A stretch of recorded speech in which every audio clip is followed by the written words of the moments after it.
Ako po nasa bahay. Wala akong ibang pinagkakabalahan kundi ang manood ng Kalingap Club. Sila yung number 1 charity vlogger na gusto ko. Yan, ngayon po, binapanood ko yung wedding nila. 2 years ago na po yan. After po niyan, balik na naman ako sa panonood ng kanilang kay John Marks. Paborito kong love team sa kanila, kami ni Mrs.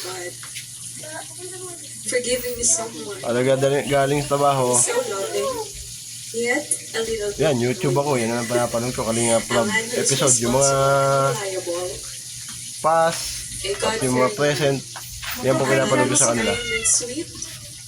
Simula po nung napanood ko sila, although hindi pa ganun katagal. Nagustuhan ko kasi yung ano nila, tema ng vlog nila. About sa charity, pagtulong sa mga batang nangangailangan, educational, financially, lalo yung housing. Number 1 po sila sa akin. 3 po yung gusto ko, pero sila yung number 1. Kalingap Club. At bilang isang schoolmate ng high school sa Silang Siaganya noon, ngunit ni minsan hindi naman tayo nagkausap. Pero ngayon hindi ko akalain na tayo ang magkaharap at magsusumpaan sa ating pag-iisang dibdib sa harap ng Diyos at ang ating mga mahal sa buhay. Wag na! Noong December 9, 2021, na nag-propose ka, lubos ako natuwa at naiyak.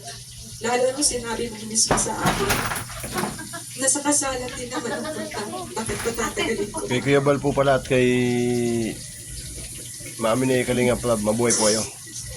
Napakaganda po ng pagpapalaki niyo sa inyong anak. Pinaramdam at pinatunayan mo Saludo po ako sa inyo. kung gaano mo ako kamahal at kung gaano ka kasigurado na ako ang gusto mong mga asawa, na maging ginana ang mga magiging anak mo at nakasama mo habang buhay. And I thank God for giving me someone who is so sure about me.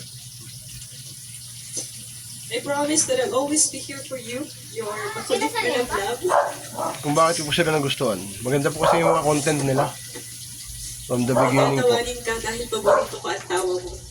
Na inuulit-ulit kong Tulad panoorin. ng lagi kong ginagawa na pasaya Nagustuhan ka ko po. kahit hindi okay ang araw mo.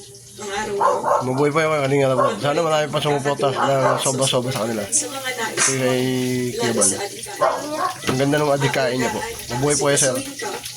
At lagi kang God bless. matahimik kahit Kalingap Club. ano ako Kalingap Team. sa araw.